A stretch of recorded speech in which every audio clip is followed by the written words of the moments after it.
حضرت ابو ہریرہ رضی اللہ تعالیٰ عنہ سے یہ روایت مروی ہے،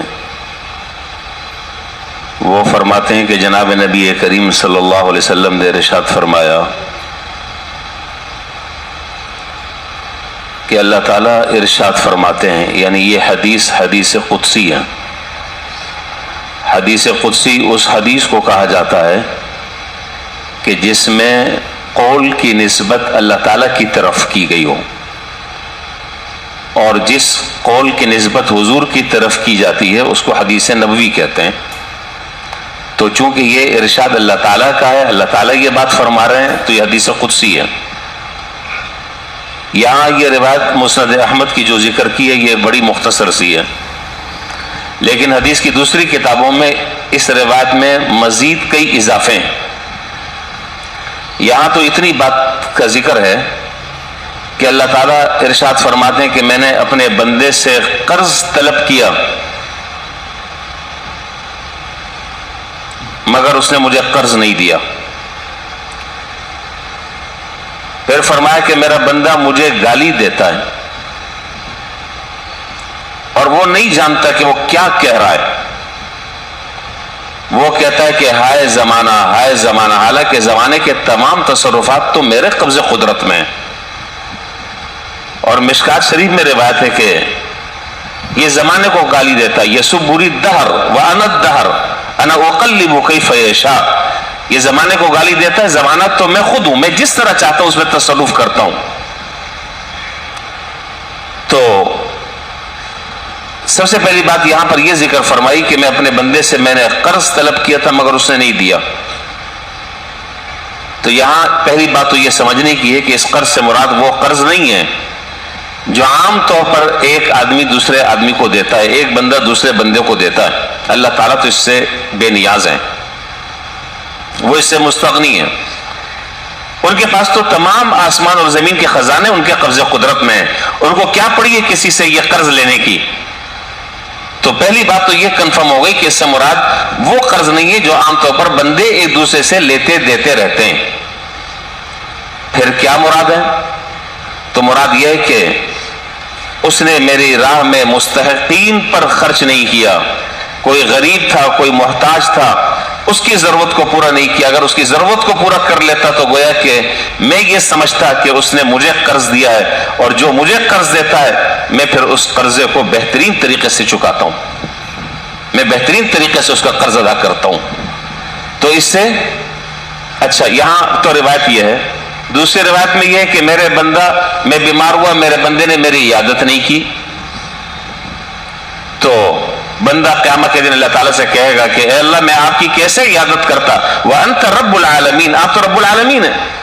تو اللہ تعالیٰ ارشاد فرمائیں گے کہ میرا فلاں بندہ بیمار تھا، تو نے اس کی عیادت نہیں کی، اگر تو اس کی عیادت کر لیتا تو گویا کہ تو میری عیادت کر چکا ہوتا۔ اسی طریقے سے بہت سارے اسی سے متعلق سوالات جوابات ہیں۔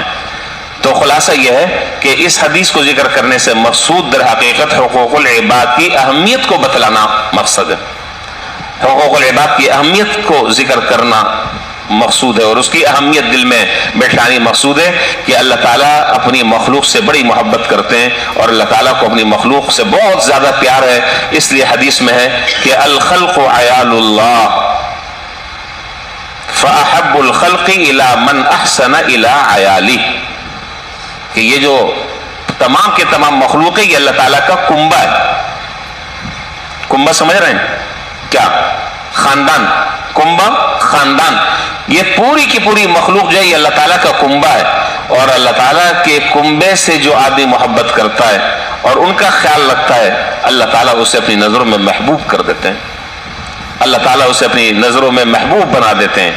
ظاہر ہے، اور حضرت تھانوی رحمۃ اللہ علیہ فرماتے ہیں کہ اس کی موٹی سی مثال ایسی سمجھو اس حدیث کی کہ فرض کرو کہ ایک بادشاہ ہے، اس بادشاہ کے جو عزیز و اقارب ہیں، اس کا جو خاندان ہے اور جو شاہی لوگ ہیں، ایک آدمی ان کا خیال کرتا ہے، ان کی ضرورتوں کو پورا کرتا ہے، ان کے ساتھ اچھے برتاؤ سے پیش آتا ہے، تو قدرتی طور پر وہ آدمی بادشاہ کی نظروں میں کتنا زیادہ محبوب ہوگا، اس لیے کہ وہ آدمی اس کے کنبے سے پیار کر رہا ہے، اس کے کنبے سے محبت کر رہا ہے، تو بادشاہ کی نظر میں اس کی وقت عظمت بہت زیادہ بڑھ جائے گی۔